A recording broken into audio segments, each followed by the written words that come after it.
Three types के होते हैं, आयनिक बॉन्ड, कोवैलेंट बॉन्ड और एक थर्ड है आपका कोऑर्डिनेट बॉन्ड। थोड़ा ये स्पेशल टाइप का बॉन्ड होता है। जैसा आपको पता है कि आयनिक बॉन्ड कब बनता है, जब एक धन आयन और एक ऋण आयन आपस में जुड़ते हैं, उनके बीच जो एक इलेक्ट्रोस्टैटिक अट्रैक्शन फोर्स वर्क करता है, एक वैद्युत आकर्षण बल कार्य करेगा, वहां पर आयनिक बॉन्ड बनता है। दूसरा आपने पढ़ा कि इलेक्ट्रॉनों की समान संख्या में साझेदारी की जाए तो वहां कोवैलेंट बॉन्ड बनता है।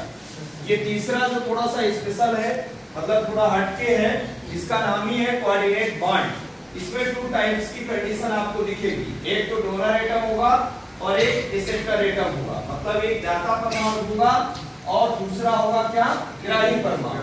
दाता का मतलब है जो दे रहा है, और कौन देगा, जिसका ऑक्टेट पहले से कंप्लीट हो जाएगा, वही दूसरे परमाणु को इलेक्ट्रॉन दे करके और वहां कोऑर्डिनेट बॉन्डिंग करेगा। आपके पास उदाहरण है जैसे NO3-। पहले इसकी स्ट्रक्चर ड्रा करना है आपको। स्पेशली आप ध्यान रखें कि आपको 3 इसमें ऑक्सीजन ले लेना है और कुछ करना नहीं। पहले तो आप ये समझ लें कि नाइट्रोजन ग्रुप 15 का एलिमेंट है। इसके आउटर सेल में, वैलेंस सेल में कितने इलेक्ट्रॉन्स होंगे, 5 में से कितने बॉन्डिंग में चले गए, 3। बचे कितने, अभी 2 बचे।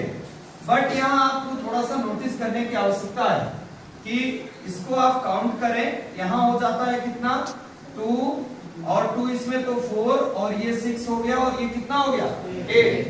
बट यहाँ एक ही माइनस है। एक माइनस का मतलब समझना है, एक माइनस का मतलब है एक ऑक्सीजन का अष्टक जो है तो कब पूरा हुआ, जब किसी से उसने एक इलेक्ट्रॉन गेन किया। अर्थात जब यहाँ पर आपका माइनस साइन आएगा और यहाँ पर क्या होगी, डबल बॉन्डिंग। डबल बॉन्डिंग क्यों होती है ये पता है ना आपको, ऑक्सीजन ग्रुप 16 का एलिमेंट्स है और इसको ऑक्टेट कंप्लीट करने के लिए 2 इलेक्ट्रॉन चाहिए। अर्थात ये कहीं भी बॉन्डिंग करेगा तो डबल बॉन्डिंग करता है। यहाँ पर डबल कोवैलेंट बॉन्ड हो गया, इसको हटाएं और इसको भी हटा दें। अभी इलेक्ट्रॉन्स को बल्कि शो करेंगे आप, तो 2 4 6 2 8, इससे इसको जुड़ना है। यदि यहाँ पर इसके पास 2 इलेक्ट्रॉन है और डबल बॉन्डिंग हम कर दें तो इलेक्ट्रॉन्स की नंबर कितनी हो जाएगी, 2 4 6 8 और 10। बट मुझे क्या करना है, 8 करना है।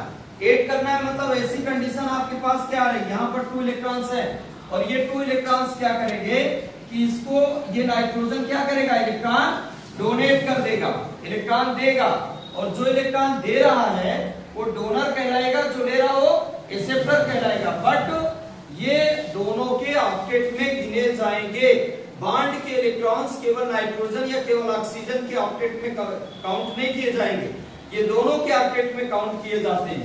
अर्थात यहाँ पर अष्टक पूरा हो जाता है, यहाँ पर इसके पूरे 6 इलेक्ट्रॉन्स बचे हुए हैं।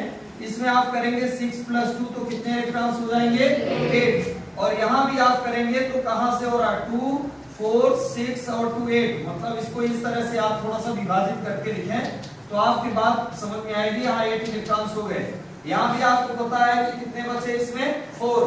ये 4 2 6 2 8, यानी यहाँ इलेक्ट्रॉन्स की जो नंबर आ रही है कितनी आ रही, 8 आ रही। और यहाँ भी इलेक्ट्रॉन्स की नंबर जो है तो 8 हो गई। कहां से, इसने एक इलेक्ट्रॉन तो ले लिया। देखिए पहली बात तो आपको मालूम है ऑक्सीजन के वैलेंस सेल में कितने इलेक्ट्रॉन्स होते हैं, 6 में से एक बॉन्ड बनाने में दिया तो कितने बचे, 5। और एक इसने क्या किया, दूसरे से कर्ज ले लिया तो कितने हो गए, 6 में 2 ऐड किए तो कितने हो गए, 8। अर्थात कोऑर्डिनेट बॉन्ड बनाने की जो स्पेशल कंडीशन है, जो परमाणु इलेक्ट्रॉन देगा बंद बनाने के लिए, उसका अष्टक पूर्ण हो जाना चाहिए। इस तरह से आपको कोऑर्डिनेट बॉन्डिंग करना है बच्चों। ये केवल उदाहरण इसका नहीं है, बहुत सारे उदाहरण हैं। जैसे मान लीजिए आपको CO3 और 2- यहाँ करना है तो बीच में क्या लिखेंगे, और यहाँ कितने वो लिखना है आपको, और 2 में क्या लगाएंगे, माइनस। इसका मतलब क्या होता है, इनके साथ कौन सी बॉन्डिंग है, कौन सी बॉन्डिंग होगी, बोलो, सिंगल। हालांकि इसमें आप कंडीशन को फॉलो करें तो थोड़ा सा देखें कि 2 इलेक्ट्रॉन ही बच रहे हैं, 2 इलेक्ट्रॉन बच रहे हैं और इसका अष्टक पूर्ण नहीं हो रहा, क्योंकि 2 4 और कितना हो गया, 6। अर्थात इसका ऑक्टेट कंप्लीट नहीं हो पाएगा। तो ये अपने को आइडेंटिफाई करना है कि यहाँ पर कोऑर्डिनेशन बॉन्डिंग संभव नहीं है। मतलब ये स्पेशली समझना होगा।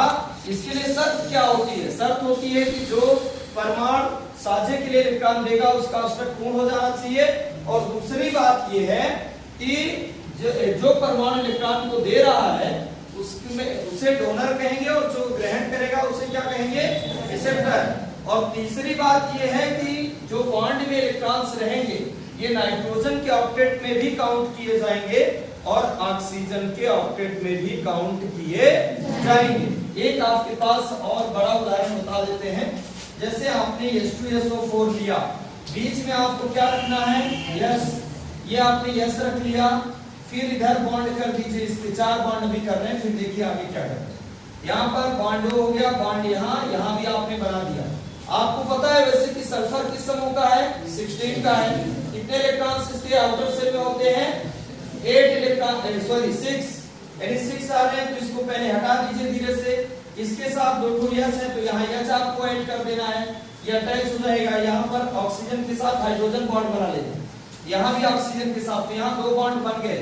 एक ये बना रहा किसके साथ, सल्फर के साथ, और एक बॉन्ड किसके साथ बना रहा, हाइड्रोजन के साथ। यहाँ भी कितना बना रहा है, एक बॉन्ड सल्फर के साथ और एक हाइड्रोजन। तो ऑक्सीजन का तो ऑक्टेट कंप्लीट हो गया। आपको पता है इसमें कोई भी चार्ज नहीं लगा है, इसका मतलब ऑक्टेट सबका कंप्लीट होगा। ये बात आपको ध्यान थोड़ा देने की आवश्यकता है। अब देखिए सल्फर में 6 इलेक्ट्रॉन थे, इसको हटा देते हैं। अब आपको काउंट करना है 6 इलेक्ट्रॉन में से कितने इलेक्ट्रॉन्स गए साझे के लिए, 2 गए, तो बचे कितने, ये बता दो, 4 बचे कि नहीं बचे, अर्थात कितना हो गया, 2 2 4 2 6 2 8। इसका ऑक्टेट कंप्लीट हुआ ना, अभी भी 2 ऑक्सीजन जुड़े नहीं है। ऐसी कंडीशन में ये 2 इलेक्ट्रॉन क्या करेगा, ऑक्सीजन को देगा नीचे, और 2 इलेक्ट्रॉन कहां दे रहा, ऊपर, और इसका भी ऑक्टेट क्या हो गया, कंप्लीट हुआ। और इसमें से 2 कोऑर्डिनेट बॉन्ड बने। यदि आपको काउंट करना है कितने कोऑर्डिनेट बॉन्ड बन रहे हैं तो क्या बताएंगे, 2 कोऑर्डिनेट बन रहे हैं। और कोवैलेंट कितने बना रहा है, 2 ही बना रहा है। सल्फर में कुल कितने बॉन्ड्स हुए, टोटल 4, जिनमें से 2 क्या है, कोवैलेंट, और 2 क्या है, कोऑर्डिनेट। यहाँ पर 2 देकर के बनाया, 2 यहाँ देके बनाया, तो कितना हो गया, 4 इलेक्ट्रॉन, 4 और ये 2 कितना, 6, और 2 इसका क्या हो गया, 8। यानी सल्फर का स्तर भी पूर्ण हो गया और ऑक्सीजन के भी ऑक्टेट कंप्लीट हुए। यहाँ पर इलेक्ट्रॉन्स कितने बचे इसके, 4, यहाँ भी कितने बचे, 4। यदि आप टोटल कंपाउंड को देखेंगे तो एक उदासीन यौगिक बन रहा और इसमें 2 कोऑर्डिनेट बॉन्ड सल्फर बना रहा। तो कोऑर्डिनेट बॉन्ड बनाने की बस शर्त आपको ध्यान रखना, ऐसा परमाणु कोऑर्डिनेट बॉन्ड बना सकता है जिसका ऑक्टेट कंप्लीट हो चुका हो और उसके बाद लोन पेयर ऑफ इलेक्ट्रॉन कितने हो, अर्थात जो बंध बनाने में पहले भाग नहीं लिए। ऐसी कंडीशन में हो 2 इलेक्ट्रॉन एक परमाणु को देकर वहां कोऑर्डिनेट बॉन्डिंग करेगा, दोनों के साझे में गिने जाएंगे, अर्थात ऑक्टेट जब आप देखेंगे तो दोनों परमाणुओं की साझेदारी में वो इलेक्ट्रॉन काउंट किए जाते